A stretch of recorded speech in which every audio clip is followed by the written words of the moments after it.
Hello friends, कैसे हैं आप? स्वस्थ होंगे, मस्त होंगे और अपनी पढ़ाई भी अच्छे से कर रहे होंगे। आज की इस वीडियो में हम जो आरपीएससी स्कूल व्यग्रता की टारगेट बैच के लिए हम जो वीडियो बना रहे हैं या फिर अपनी स्ट्रेटजी से हम आगे अपनी पढ़ाई कंटिन्यू कर रहे हैं। तो अपना है 2 वीक है उसका वो कंप्लीट हो चुका है और 2 वीक में अपने हिस्ट्री, जियोग्राफी और मैथ के काफ़ी टॉपिक क्लियर कर लिए हैं। आज की वीडियो में हम आज बात करने वाले हैं टारगेट बैच 3, यानी इस वीक हमें कौन कौन से टॉपिक पढ़ने हैं। Welcome back to my channel. मैं नीतू सिंघल आपका स्वागत करती हूँ अपने YouTube channel Divya biology classes में। तो फ्रेंड्स चलते हैं, आज देखते हैं आरपीएससी स्कूल में कहता है कि हमारे टारगेट बैच 3 यानी हमारा तीसरा वीक है। थर्ड वीक में यानी मंडे टू सैटरडे तक हमें कौन कौन से टॉपिक अभी आगे क्लियर करने हैं। तो फ्रेंड्स आपके 2 वीक में मैंने जिस तरह से आपके टॉपिक मैंने जो मैं तैयार कर रही हूँ उस तरह से मैंने अपनी स्ट्रेटजी आपके साथ शेयर की है। वो आप जो डिवाइड करके हम पढ़ रहे हैं सब्जेक्ट को छोटे छोटे टुकड़ों में, उस तरह से आप भी उसको फॉलो कर रहे होंगे और मेरे हिसाब से आपकी भी लगभग ये जो मैंने टारगेट दिया था वो इस वीक वाला भी टारगेट आपका पूरा हो गया होगा। तो फ्रेंड्स इस बार आप टारगेट पूरा करने आपके जो सब टॉपिक है वो क्लियर हो जाएं, उसके बाद आप संडे को आप पहले वाले टॉपिक और अभी वाले टॉपिक दोनों का एक साथ रिवीजन जरूर कर लें। इसके बाद हम आगे की बात करने वाले हैं कि आगे हमें कौन कौन से टॉपिक तैयार करने हैं। हमारी जो हिस्ट्री चल रही थी, हिस्ट्री में हमारा थर्ड वीक में हमारे इंडियन हिस्ट्री हमारी 2 वीक में कंप्लीट हो चुकी है। अब हम आगे बात करते हैं कि हमारी जो है राजस्थान हिस्ट्री है उसके ऊपर हम इस वीक तैयार करेंगे। तो इसमें हम राजस्थान हिस्ट्री में सबसे पहले हमारे सिलेबस में दिया हुआ है सभ्यताएं। तो सभ्यताएं हमें कालीबंगा की है, आहड़ है और बैराट है। जो हमारी सभ्यता है इन सभ्यताओं को हम लगभग एक दिन में चारों सभ्यताएं हम पढ़ लेंगे। तो आप एक दिन सभ्यताओं के लिए देंगे मंडे का दिन।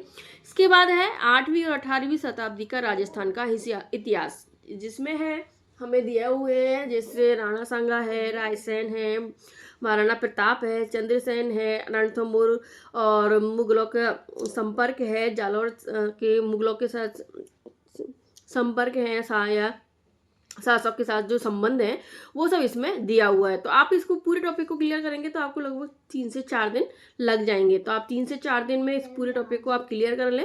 इसके बाद लास्ट जो हमारा बचेगा उसमें हम 1857 की क्रांति यानी राजस्थान की जो 1857 की क्रांति है उसे एक दिन में हम क्लियर कर लेंगे। तो इस तरह से आपके 1, 4 और 1 मिला के मतलब 6 डेज में आपके ये टॉपिक आपके आराम से क्लियर हो जाएंगे। तो संडे को हम रिवीजन कर लेंगे इसके बाद जो भी है, और इसके साथ इसके एमसीक्यू भी सॉल्व कर लेंगे। एमसीक्यू के लिए आप दिशा की जो 2020 है वो बुक आप इसमें ले सकते हैं। ठीक है, तो इस तरह से हमारा फिर लास्ट वीक में मैं बता देती हूँ आपको बचेंगे हमारी जो प्रजामंडल है, जनजातीय आंदोलन है, एकीकरण है और राजस्थान आर्ट एंड कल्चर है। उन टॉपिक को, क्योंकि हिस्ट्री थोड़ा सा हमारा लेंथी टॉपिक है तो इसको तैयार करने में हमें लगभग 1 महीना तो हमारा आराम से लग ही जाएगा। तो इस तरह की स्ट्रेटेजी से हम अपने 1 महीने के अंदर इनको तैयार कर लेंगे। ठीक है, अब हम आगे बात करते हैं जियोग्राफी के। इसमें हमें हिस्ट्री में हमें समय कितना देना है? 1.5 घंटा हम लगभग दे ही रहे हैं। 1.5 घंटा नहीं तो 1 घंटा तो आपको इसमें आराम से देना ही है, लेकिन 1 घंटा वालों को थोड़ा सा स्पीड में पढ़ाई अपनी करनी होगी। ठीक है, अब आगे हम बात करते हैं जियोग्राफी की। जियोग्राफी को हमें 1 घंटा तो देना है। 1 घंटे में हमने जो कुछ टॉपिक्स है वो कर लिए थे पिछले, और मैं सोचती हूँ कि आप लोगों ने जो पिछली बार मैंने टारगेट दिया था वो टॉपिक आपके क्लियर लगभग हो गए होंगे। अब आगे के लिए हम बात करते हैं जैसे खनिज संसाधन है, ऊर्जा संसाधन, पर्यटन, परिवहन है, उद्योग एवं व्यापार है, कृषि एवं पशुपालन है। इसके साथ ही इस वीक हमारी जियोग्राफी है वो कंप्लीट हो जाएगी, क्योंकि ये सारे टॉपिक आप एक एक दिन में 1 घंटा देंगे तो एक एक दिन में आपके ये क्लियर हो जाएंगे। तो एक एक दिन में पढ़ने के बाद उसके बाद हमें पास लगभग ये कितने टॉपिक हैं? 1, 2, 3, 4, 5 टॉपिक हैं। उसके बाद हमारे पास 2 डेज बचेंगे। 2 डेज में आप पूरा जो जियोग्राफी है उसका रिवीजन कर लेंगे संडे और सैटरडे को। इसके साथ ही इसके एमसीक्यू भी सॉल्व कर लेंगे। तो इस तरह से आप एक बार वापस रिवीजन करके जब जियोग्राफी को हम रख देंगे और अगले वीक हम फिर एक नया सब्जेक्ट लेके शुरू करेंगे।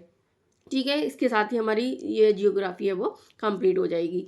अब हम बात कर रहे थे, हमारा अगला सब्जेक्ट चल रहा था मैथ या मेंटल एबिलिटी। इसे भी आपको 1 घंटा देना है। इसमें से जो स्टूडेंट मैथ को बिल्कुल ही स्किप कर रहे हैं वो मेंटल एबिलिटी को बिल्कुल क्लियर कर लें, और जो मैथ और मेंटल एबिलिटी दोनों को तैयार कर रहे हैं उनमें आगे के टॉपिक थे हमारे सांख्यिकी रहा है, क्षेत्रमिति जिसमें घन, घनाभ, गोला, बेलन, शंकु। इसमें से फ्रेंड्स ज़्यादा भी नहीं, क्योंकि इसके क्वेश्चंस काफ़ी टफ आते हैं, तो आप इनके जो फॉर्मूलाज हैं उनको याद कर लें एक बार, और फार्मूला से रिलेटेड कुछ क्वेश्चन है वो सॉल्व कर लें। साथ में मेंटल एबिलिटी है, उसमें भी जितना पार्ट हम कर पाएँ उसको आप क्लियर कर लें। तो इस तरह से 7 डेज में आप इसकी प्रैक्टिस करेंगे, साथ में इसके क्वेश्चन सॉल्व करेंगे, तो आपकी इस बार हमारी जो मैथ है वो क्लियर कर लेंगे। कोशिश करना कि इस बार हमारी मैथ है वो पूरी क्लियर हो जाए।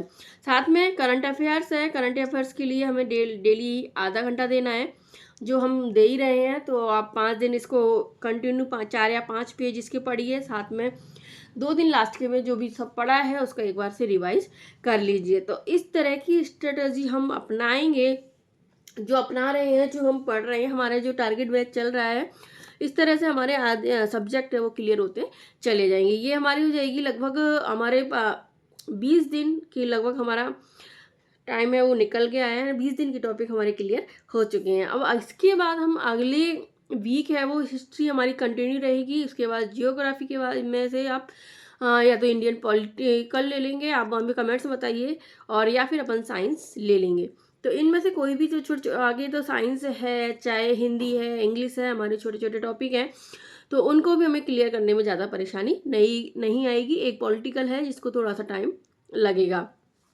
इस तरह से मार्च तक हमें कैसे भी करके लास्ट मार्च तक हमें हमारा एक बार पूरा रिवीजन कर लेना है। तो इसके लिए आप इस तरह से ही अपने बैच बना के, या फिर छोटे छोटे, अगर आप इसको फॉलो नहीं करें, जो स्ट्रेटजी मैं फॉलो कर रही हूँ, जिस तरह से मैं पढ़ रही हूँ, अगर आप इसको नहीं फॉलो करना चाहते हैं, तो आप अपने हिसाब से अपने अकॉर्डिंग टारगेट बनाइए। लेकिन आपको वीकली या 1 डे के छोटे छोटे टारगेट आपको रखने ही पड़ेंगे, और उसके अकॉर्डिंग ही आपको तैयारी करनी होगी।